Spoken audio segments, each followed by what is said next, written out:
Hello everyone, welcome back to my channel. आज हम समावेशी विद्यालय का सर्जन की फर्स्ट यूनिट से क्वेश्चन ले रहे हैं। श्रवण बाधिता से बालकों का क्या अर्थ है, इसके मुख्य प्रकारों का उल्लेख कीजिए। सबसे पहले हम बताते हैं कि श्रवण बाधिता होती क्या है और किस कारण से होती है, उसकी परिभाषा देते हैं। मनुष्य एक सामाजिक प्राणी है क्योंकि वह एक दूसरे की भाषा को सुन सकने में समर्थ होता है, उसको सुनकर उसकी बात को समझ पाता है और फिर अपने राय देता है और अपनी समझ को आगे बताता है सिर्फ सुनने के कारण। अगर वो ऐसा नहीं कर पाता तो हम उसे श्रवण बाधित कहेंगे। जन्म के कुछ समय पश्चात ही जब बच्चा माँ बाप या घर के किसी दूसरे सदस्य की आवाज़ सुनता है, उसे पहचान लेता है, तो क्या करता है, सुनकर ही उस आवाज़ को पहचानता है। भाषा को सुनने के कौशल का विकास सर्वप्रथम होता है। सबसे पहले बच्चा भाषा को सुनता है, उसके पश्चात वो बोलने का कौशल का विकास होता है, बोलने या लिखने के कौशल का विकास होता है। आगे है जो बालक बिल्कुल नहीं सुन सकता या फिर ऊंचा सुन सकता है, उनको अपने आप को समाज में समायोजित करने में, अपने आप को समाज से जोड़ने में काफ़ी कठिनाइयों का सामना करना पड़ता है। शिक्षा के प्रचार प्रसार के कारण तथा नए नए वैज्ञानिकों ने यह सिद्ध कर दिया है कि बहरापन या ऊंचा सुनाई देना पूर्व जन्म का फल नहीं है, बल्कि काफ़ी हद तक लापरवाही का नतीजा होता है। बहरा बालक सामान्य बालकों की तरह ही होता है तथा सामान्य बालक से अधिक प्रतिभाशाली भी हो सकता है। केवल किसी को भी श्रवण बाधिता के हिसाब से ही हम ये नहीं कह सकते कि वो बच्चा किसी कारण का नहीं है। ठीक है, तो वो अधिक प्रतिभाशाली भी हो सकता है। इसकी परिभाषा क्या है कि वे बालक जो पूर्णतः या आंशिक रूप से एक दूसरे की आवाज़ को सुन नहीं सकते हैं, ऐसे बालकों को प्राय बहरा कहा जाता है। ऊंचा सुनने वाले बालकों की अपेक्षा में अधिक परेशानियों का सामना करना पड़ता है। एक सामान्य बालक है, एक ऊंचा सुनने वाला है और एक बिल्कुल कम सुनने वाला है। इस बच्चे को इसके कंपैरिजन में ज़्यादा परेशानियों का सामना करना पड़ेगा। ठीक है, उदाहरण के लिए यदि किसी बच्चे के कान के पर्दे में कोई कमी है तो उसका इलाज संभव है, या वह बालक श्रवण यंत्रों की सहायता से दूसरे की आवाज़ को सुन सकता है। किसी भी आजकल बहुत ज़्यादा टेक्नोलॉजी चल रही है, जो श्रवण यंत्र हैं उनकी सहायता से हम आवाज़ को समझ सकते हैं, सुन सकते हैं और उसको अच्छे तरीके से अपनी बात को आगे दूसरे के सामने रख सकते हैं। इस प्रकार के बालकों को सामान्य के साथ पढ़ाया जा सकता है और इन बच्चों को सामान्य के साथ पढ़ाया जा सकता है, तो ये बच्चे श्रवण बाधिता की श्रेणी में बहुत कम आते हैं। इसके विपरीत जो श्रवण बाधित बालक है, कक्षाओं में सामान्य बालकों की तरह नहीं पढ़ाया जाता।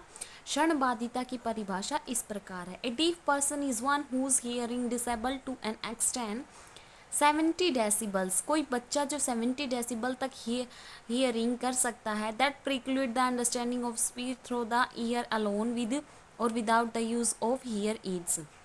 देखो, अगर कोई बच्चा 70% तक सुन सकता है बिना किसी यंत्र के, तो उस बच्चे को हम बहरा नहीं कहेंगे।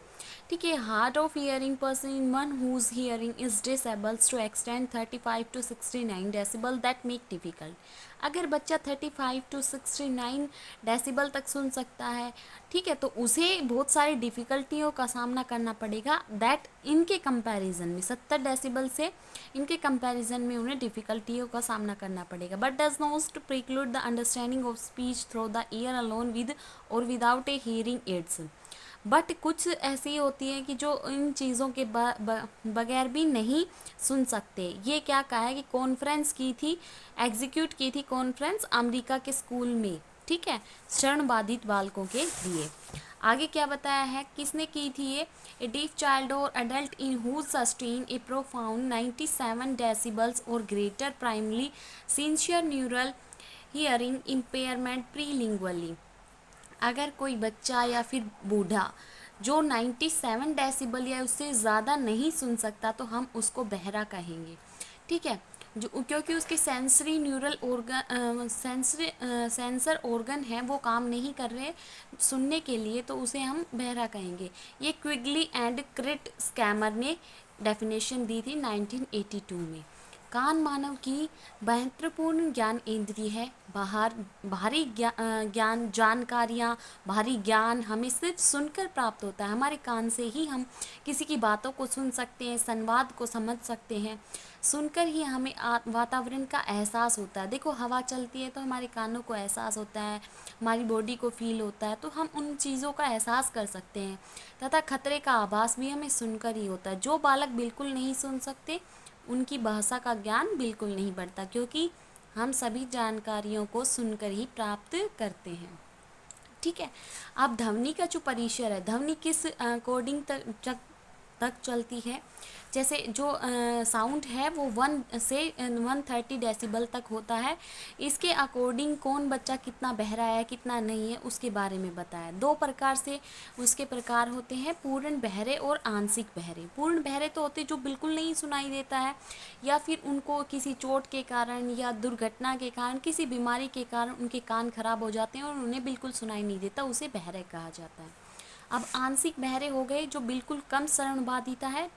देखो, जो 20 से 30 डेसिबल तक उनका जो नुकसान हुआ है, तो वो काम चलाऊ बच्चे हैं जो सुन सकते हैं। ऐसे बच्चों को हमें कक्षा में आगे बैठाना चाहिए और उन पर ध्यान देना चाहिए। कम श्रवण बाधिता 30 से 40 डेसिबल तक होती हैं। इनके अंदर श्रवण शक्ति का नुकसान हुआ होता है और इन बच्चों को आगे बैठाकर या फिर किसी मशीन की सहायता से इन्हें श्रवण बाधिता से मुक्त किया जा सकता है। अधिक श्रवण बाधिता, इन बच्चों में ज़्यादा से ज़्यादा श्रवण बाधिता का नुकसान हुआ होता है।